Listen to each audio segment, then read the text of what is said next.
আমাদের nursing personal দিয়ে আমরা ডিজাইন করার জন্য চাচ্ছিলাম এবং বারবার করে আমরা বলছিলাম আমাদের নার্সিংয়ে যেহেতু আমলারা কিন্তু আমাদের কিন্তু যে পদে আমাদের অধীন আছে এখন যেভাবে আমাদের মাঝে আসীন আছেন সেই পদগুলো কিন্তু আসলে কিন্তু আমরা কিন্তু আমাদের যে চাকরির বিধি অনুযায়ী ওনারা কিন্তু আমাদের মাঝে থাকতে পারেন না। তারপরেও ওনারা কিন্তু বিভিন্নভাবে আমাদের মাঝে কিন্তু আমাদের আমলা পদগুলো কিন্তু আমলারা কিন্তু আমাদের সাধারণ নার্সদের যে পদগুলো ছিল পরিচালক পদ থেকে মহাপরিচালক পদগুলো ওনারা কিন্তু আসলে বিভিন্নভাবে কিন্তু অকুপাইড করে থেকে গিয়েছিল। আজকের এর প্রতিবাদে আপনারা জানেন গত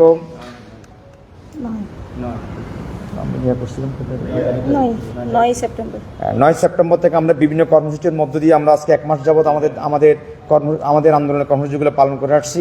তার মধ্যে আমরা কিন্তু বিভিন্ন সময় আমরা কিন্তু বিক্ষোভ মিছিল অবস্থান কর্মসূচি, তারপরে আমরা মানববন্ধন, এরপরে কালো পতাকা এবং লাল পতাকা, এইভাবে আমরা বিভিন্ন প্রোগ্রামগুলো কিন্তু আমরা করার পরে গত 2 তারিখ আমরা কিন্তু প্রথম আমরা কর্মবিরতিতে যাই এবং 3 ঘন্টার কর্মবিরতিতে যাই।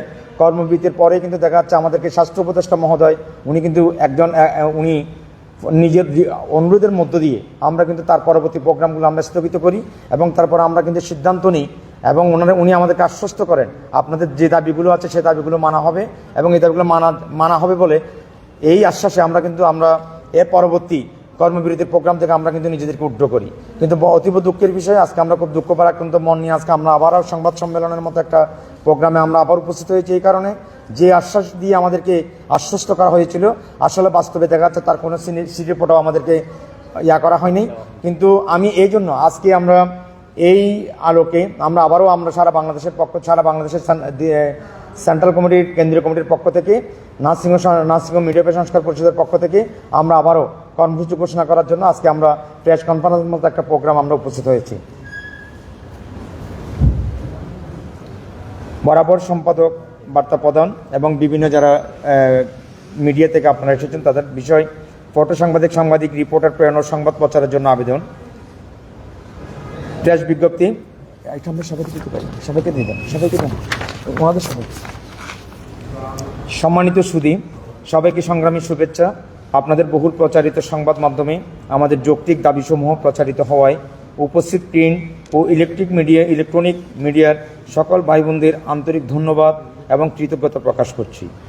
প্রিয় সহযোদ্ধা ভাই ও বোনেরা, আপনারা জানেন দীর্ঘ সময়ের আন্দোলন সংগ্রামের ফলশ্রুতিতে গত 6/10/24 ইংরেজি রোজ রবিবার স্বাস্থ্যসেবা বিভাগ কর্তৃক 2 জন নার্সিং কর্মকর্তাকে পরিচালক পদে পূর্ণ দায়িত্বে পদায়নের পরিবর্তে অতিরিক্ত দায়িত্ব প্রদান করে প্রজ্ঞাপন জারি করা হয়, যা আমাদের এক দফা দাবির সম্পূর্ণ পরিপন্থী, যা সকল স্তরের নার্সগণ ঘৃণাভরে প্রত্যাখ্যান করেছে।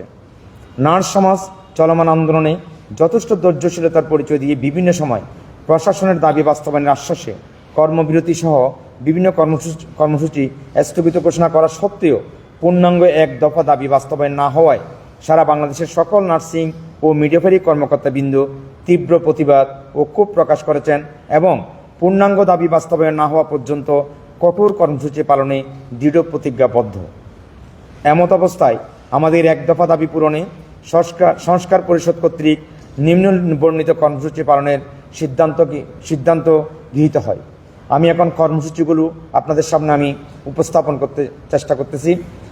তারিখ 8/10/2024 মঙ্গলবার আমরা 4 ঘন্টা কর্মবিরতি পালন করার সিদ্ধান্ত নিয়েছি, মানে আগামীকাল সকাল 9টা থেকে দুপুর 1টা পর্যন্ত। এখানে কর্মসূচির আওতাভুক্ত থাকবে দেশের সকল মেডিকেল কলেজ হাসপাতাল, জেলা হাসপাতাল সহ সকল স্বাস্থ্যসেবা প্রতিষ্ঠান ও নার্সিং শিক্ষা প্রতিষ্ঠানে কর্মবিরতি চলাকালীন হাসপাতালের জরুরি ও মুমূর্ষু রোগীদের সেবায় নার্স ও মিডিয়ার জরুরি স্কোয়াডে নিয়োজিত থাকিবে। এটা হলো 8 তারিখের কর্মসূচি। এরপর আমরা 9 তারিখ যেটা কর্মসূচি বুধবার 5 ঘন্টা কর্মবিরতি সকাল 9টা হইতে দুপুর 2টা পর্যন্ত।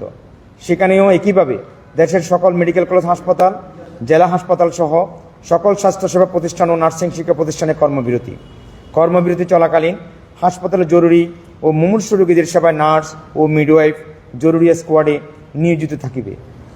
বিশেষ দ্রব্যষ্ট জরুরি বিভাগ, emergency OT, dialysis, ICU, CCU, PICU, HDU ইউনিটগুলি কর্মবিরতির আওতামুক্ত থাকিবে। এটাই হলো আমাদের আমাদের কর্মসূচির আমাদের দুদিনের যে কর্মসূচি আমাদের সেন্ট্রাল কমিটি থেকে নির্দেশনা দেওয়া হয়েছে সেভাবে আমরা আশা করি আমরা 8 বিভাগে আজকে একই সময় আমরা প্রেস কনফারেন্সের আয়োজন করেছি।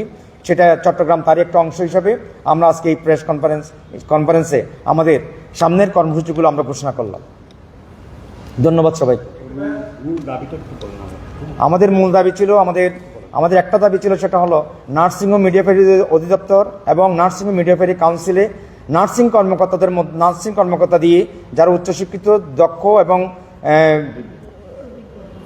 দক্ষ নার্স দিয়ে আমাদের এই পদগুলো পূরণ করা যায়। পদগুলোর মধ্যে মহাপরিচালক, পরিচালক এবং পরবর্তী যে পদগুলো আছে সবগুলোই নার্সিং পার্সোনাল দিয়ে পূরণ করার জন্য। কিন্তু বর্তমানে আমাদের যেটা হচ্ছে সেটা হলো আমাদের নিজের দাবি দেওয়ার পরেও আমাদের শেষ পর্যন্ত গত পরশুদিন আমাদের মাত্র একটা দাবি যেটি সেটা কিন্তু আমাদের পরিপূর্ণ হয়নি। কেন হয়নি? আমরা বলেছিলাম পরিচালক পদে নার্স পদায়ন করার জন্য, এবং এটা সম্পূর্ণভাবে পদায়ন হবে। এখানে দেখা যাচ্ছে ওনাকে এমনভাবে দেওয়া হচ্ছে একটা হাস্যকর বিষয় হয়ে গেল। এটা হলো কি, উনি শেরেবাংলা নার্সিং কলেজের একজন অধ্যক্ষ, ওনাকে অতিরিক্ত দায়িত্ব দিচ্ছে পরিচালক পদ পালন। যেখানে একটা ডিজিএ একটা মহাপরিচালকের একটা পদ অধিদপ্তরের মতো একটা জায়গায় একজন পরিচালককে অতিরিক্ত দায়িত্ব দিয়ে পালন করানো, এটা আসলে একটা হাস্যকর বিষয় হয়ে গেছে।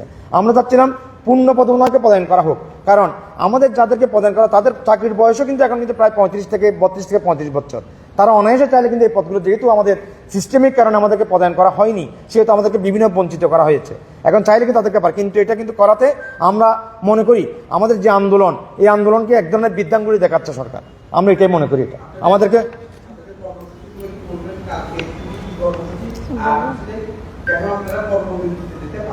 আচ্ছা, আমরা প্রথমে আমরা বলি কেন আমরা কর্মবিরতির মতো একটা প্রোগ্রামে যেতে বাধ্য হলাম। আমরা প্রথমে বলেছি গত 22 তারিখ থেকে কিন্তু আমরা কিন্তু 9 তারিখ থেকে এই মাসের 9 তারিখ পর্যন্ত আমরা কিন্তু মধ্যখানে শুধু একদিন একটা কর্মবিরতি ছিল, 1 তারিখ 2 তারিখ। এর আগে কিন্তু আমরা কিন্তু কোনো কর্মবিরতির মতো কোনো প্রোগ্রামে কিন্তু যাই নাই।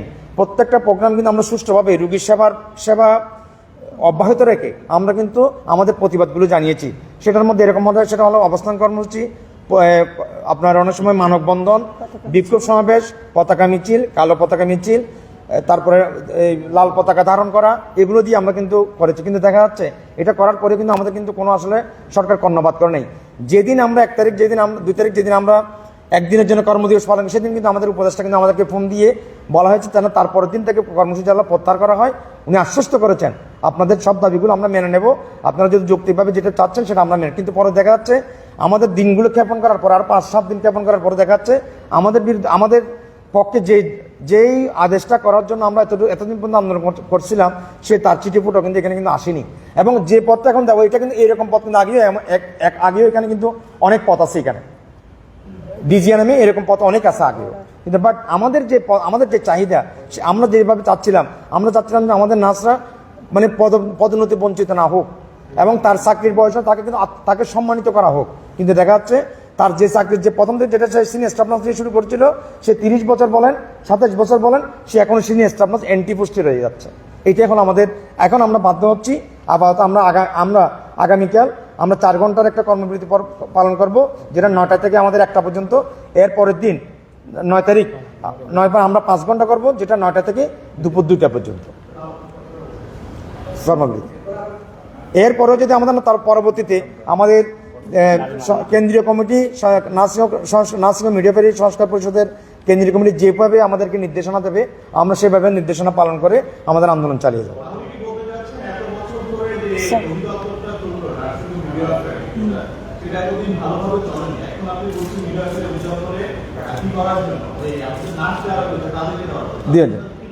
আচ্ছা, এইটার ব্যাপারে আমি একটু বলি। যদি এরকম বলা হয় তাহলে হ্যাঁ, চালানো হয়নি। আমাদের 1977 সাল থেকে কিন্তু আমাদের নার্সিং পরিদপ্তর ছিল। যখন পরিদপ্তর ছিল তখন 1979 সালের যে চাকরি বিধি অনুযায়ী আমরা কিন্তু এন্টি পোস্ট ঠিকই তখনও সিনিয়র স্টাফ নার্স ছিল, কিন্তু আমাদের পদোন্নতির জায়গাটা কিন্তু একদম পরিচালক পর্যন্ত যাওয়ার মতো একটা জায়গা কিন্তু আমাদের এখনও আছে। 1979 সাল এবং 2016 সালের নিয়োগ বিধি অনুযায়ী আমরা এখন আমাদের পরিচালক পদে পর্যন্ত যেতে পারি। কিন্তু দুর্ভাগ্যের বিষয়, আমরা যখনই এন্টি পোস্ট ছাড়া আমরা এর পথে কোনোদিন কিন্তু পথ কিন্তু আগাতে পারি নাই। এটা আগাতে না পারার একটা কারণ হলো, আমরা যখনই আমাদের পদগুলো যখন আমরা প্রমোশনের জন্য যাই, তখনই আপনারা কিন্তু এটা নিয়ে ওনারা ব্যাটও দেয়, বিভিন্নভাবে ওনারা বিভিন্ন যুক্তি দিয়ে এটা কিন্তু পাশ কাটিয়ে চলে যায়। একইভাবে 2016 সালের নিয়োগ ভিডিও কিন্তু আমরা কিন্তু যেভাবে আছি সেভাবে কিন্তু একজন শিক্ষক উনি কিন্তু অধ্যাপক পর্যন্ত হতে পারেন, কিন্তু দেখা যাচ্ছে ওনাকে কিন্তু সেভাবে কখনো কিন্তু লেকচারার সর্বোচ্চ 30 বছর চাকরির পর ওনাকে অনেক সময় দেখা যাচ্ছে শুধু একটা লেকচারার পদ করা হয়েছে, যার ফলে উনি আর ওনার যে আর চাকরির মেয়াদ থাকে 2 বছরের মধ্যে, উনি কখনো কিন্তু আর আরেকটা পদ রিস্ক করতে পারে না। আমরা চাচ্ছি এইটা যদি আমার যদি চাকরি বিধি অনুযায়ী আমি 10 বছরের মধ্যে কিন্তু আমি প্রমোশন পাই, তাহলে আমাকে কখনো 10 বছরের মধ্যে কোনো প্রমোটেড করা হয় নাই, আমাকে না কাউকে করা হয় নাই। এই যে না করার যে প্রবণতাটা, এটা আমরা চাচ্ছি এটা দূর হোক। আমরা আমাদের মানুষ যদি এই দায়িত্বগুলো নেয়, তাহলে উনি নিশ্চয় নার্স হলে নার্সের দুঃখটা বুঝবেন, উনি আমার পদের যে একটা ফেসিলিটি এটা উনি আমাকে করে দিতে পারেন, এটা হলো আমাদের মূল দাবি ছিল।